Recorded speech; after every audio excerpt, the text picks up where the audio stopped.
Learn about another voice and culture of Taiwan with We Love Hakka. 现在就让我们一起加入客家风情，大家来讲客家吧。To the Hakka people, floral prints with peony and hibiscus patterns have cultural significance. While this fabric is commonly used by the older generation, the young have found it embarrassing. It is only in recent years that the Hakka rediscovered the value of their culture as well as the symbolic beauty of floral prints. Today, this fabric has been transformed into a fashion statement. Hey everyone, it's time to talk about Hakka here on ICRT. Hello， 大家好，我係阿邊個 Leo。Hello, 大家好，我係 Joseph Lin Lim Zub Shu, right here, teaching you the Hakka language and culture with Leo. And this month, we are really focusing in on clothing because it's really important. We have it every day, and we need to learn more about the Hakka culture as well. 所以呢，今天呢，继续要 Leo 呢来介绍客家人呢，可能在服装上面呢，有没有什么特色啦，有没有什么花样啦？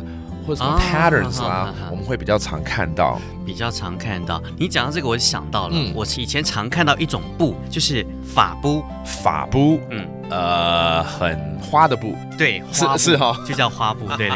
但是那花布的主要的功能呢，我还记得以前要去拜土地公啊，或是什么到庙里去拜拜的时候，我们会用那个布去包那个祭品。是哦，反而是这样子的地方才用到，才看得到。但是那种布呢，我们不太会把它拿来当衣服穿的。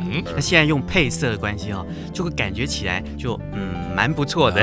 那通常我们会有看到什么样的花样？你会看到有喵蛋发。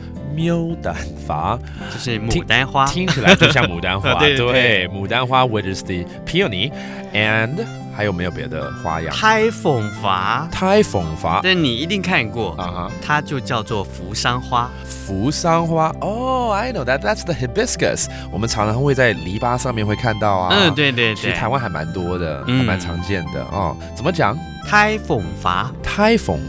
哦，这听起来跟它是3个字里面有红这个字吗？有嘛，对不对？就很红的花那样子。对啊，就因为扶桑花就是红的。对 ，OK. So it's actually a very red flower. That's how they call it, the hibiscus.